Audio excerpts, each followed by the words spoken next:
from this space of oneness. Whatever Swamiji revealed to you, start sharing that. And remember, do not miss the chance whenever there's time to connect with Swamiji and to be in oneness. Wherever you find time to do the power manifestation, to be in oneness, always go for that.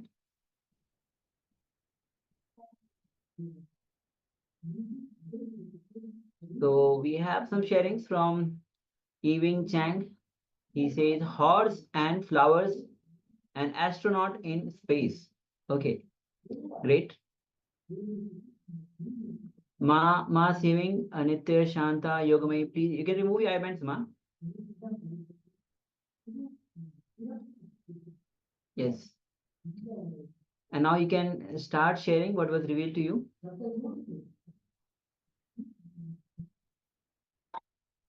Sri Mahasarveshra, if you are still meditating, you can come back from the meditative state and please let us know what was revealed to you. Manitya Paramashakti shares a red cherry. Okay, great.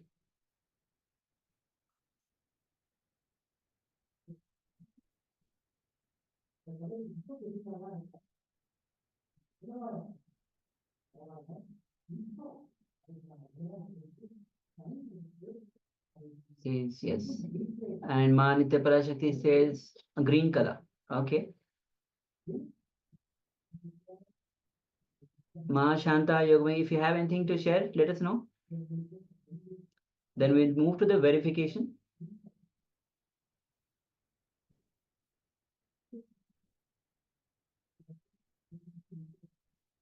Okay.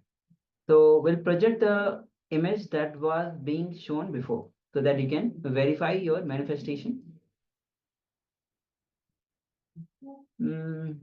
So as you can see, it's a beautiful image, a kind of a beach. It's kind of an internal part of the ocean in the somewhere in the part of the island itself, where the water of the ocean is actually staying inside the area. You can see boats, you can see people, lot of greens, hills, small hills, a lot of buildings. So Ewing Ching says horse, flowers, and astronaut in the space. So flowers, because there are a lot of greens, we can interpret that flowers must be there. Horses, we don't see any horses. Astronaut, we don't have any astronaut in the sky, space, though. Red cherry, green color. Definitely, we have a lot of green. We have a lot of green in this. Okay, thank you. Thank you for sharing all of you. Let's enter into the second round of the power manifestation. So again, take a moment to cover your eyes. We'll be entering into the second round of this manifestation.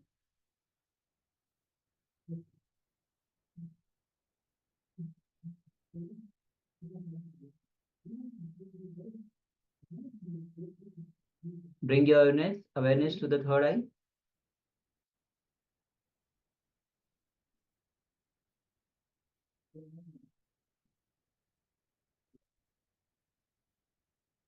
Can I relate the horse in the forest? Maybe you can. Okay, so Ma Shanta Yogamai, if you can cover your eyes. Yes.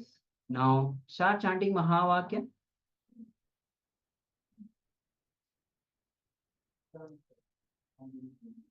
Let's enter into the second round of this manifestation. The image is being projected on your screen. Let's begin.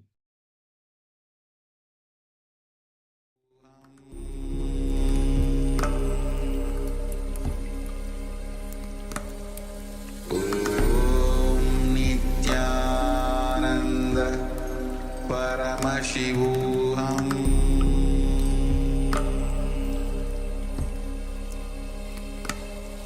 Om Nithyananda Paramashivoham